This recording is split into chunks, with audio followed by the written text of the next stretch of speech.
La tribu Cailly.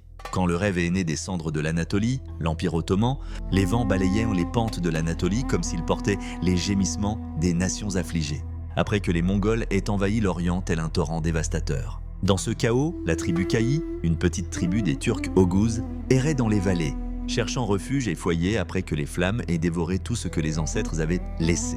Au milieu des tentes blanches dressées sur les rives d'une rivière perdue, Ertuğrul Bey, fils de Süleyman Shah, était assis, regardant les flammes ardentes devant lui. La nuit devenait de plus en plus froide, mais ses yeux portaient une lueur plus forte que n'importe quel feu.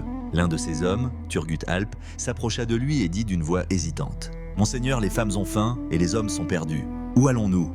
La terre nous est devenue trop étroite malgré son immensité. » Ertuğrul leva lentement la tête et sa voix sortit ferme comme une épée. « Nous sommes un peuple que le vent ne peut engloutir, Torgut. Si la terre nous est trop étroite, le ciel nous sera ouvert. » Puis il se leva et marcha d'un pas ferme vers le sommet de la colline, où il pouvait voir la terre s'étendre devant lui.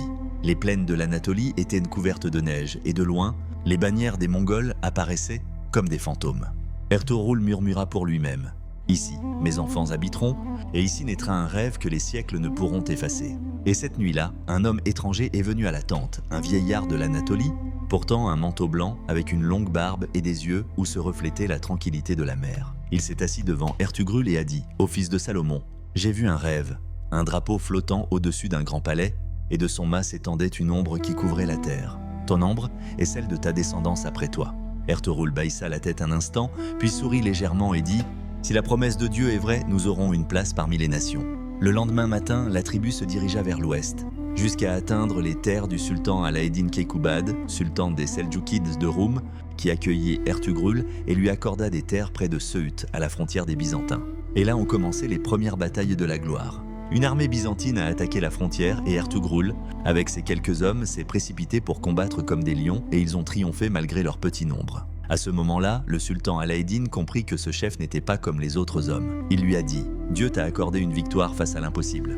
Et celui qui a la victoire de Dieu a la terre. » Et Ertuğrul et sa descendance ont reçu le contrôle de cette terre, formant ainsi le noyau initial de l'Empire ottoman. Et cette nuit-là, Ertuğrul se tenait devant ses hommes, le feu illuminant leur visage pâle de la fatigue du chemin, et il dit d'une voix forte : « Nous avons parcouru le long chemin des cendres de la défaite à la lumière de la justice.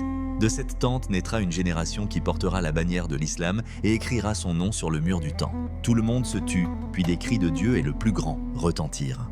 Elle déchire le silence de la nuit comme une promesse de la naissance d'une nation. Et ainsi a commencé le rêve au cœur de l'Anatolie, grâce à un homme qui ne possédait que sa foi et son épée. Mais ce qu'Ertuğrul ne savait pas à l'époque, c'est que son fils Osman porterait le flambeau après lui pour fonder un État qui ébranlerait les rois et ouvrirait Constantinople des siècles plus tard. Suivez le prochain épisode. De l'histoire, nous apprenons Osmanlılar, l'épée qui a ouvert les portes de l'État.